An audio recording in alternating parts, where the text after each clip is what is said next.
Hello, and welcome to Friday Message, coming to you from the beautiful Memorial Garden here at St. Michael and All Angels.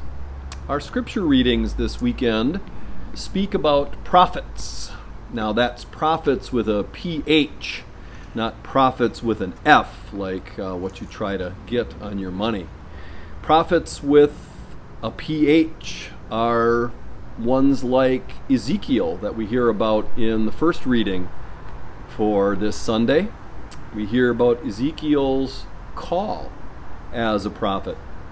And then Jesus. Jesus is visiting his hometown in the Gospel of Mark, and he goes in to the synagogue to teach, and his hometown folks don't accept his teaching very well. They don't really like what he has to say, and Jesus says, "Prophets are not without honor, except in their hometown and among their own kin and in their own house."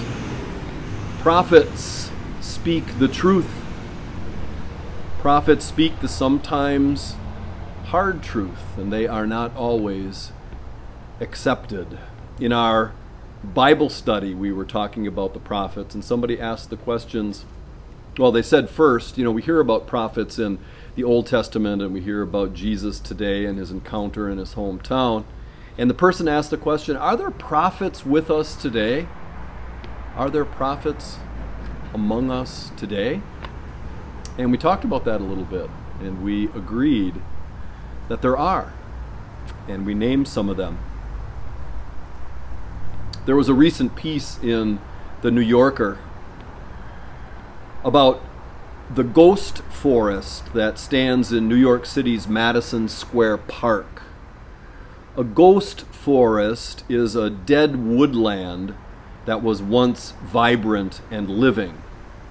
And a woman named Maya Lin has erected 49 dead Atlantic white cedar trees in the middle of New York City's Madison Square Park. 49 dead white Atlantic white cedar trees. Maya Lin is the artist and architect who designed the Vietnam Veterans Memorial and the Civil Rights Memorial in Montgomery, Alabama. She and her team have created this ghost forest in the middle of a lush green park. Each of these cedar trees, which stand over 40 feet tall, is dead and gray from saltwater inundation. The trees come from the pine barrens of New Jersey, where trees are in trouble due to rising temperatures, extreme weather events, saltwater intrusion, and fires. The Atlantic cedar once grew in massive forests, and they're now endangered due to climate change. Maya Lin explains that the goal of the ghost forest is to make us aware of things that are disappearing right before our eyes. To make us aware of things that are disappearing right before our eyes. I believe Maya Lin's ghost forest is a work of prophetic witness. It speaks to the truth of what's happening in the world around us. As people of faith, we know that God has entrusted us with the gift of creation, that God expects us to work, to preserve and protect it through our individual actions from day to day, and also by supporting policies that make care of creation a priority. There are indeed prophets in our midst today. A few announcements of things that are coming up. Just remember that each Sunday we have the Zoom coffee hour, that continues. That is beginning at 11:45 on Sunday morning, and you can find the link in the Friday brief. Even though we're now having coffee hour in person, we're also continuing with the Zoom coffee hour, 11:45 a.m. each Sunday. Remember that our Wednesday Eucharist with prayers for healing has been started up again. We had the first one last Wednesday, and they happen in the Angel Chapel, 9 a.m. on Wednesday morning.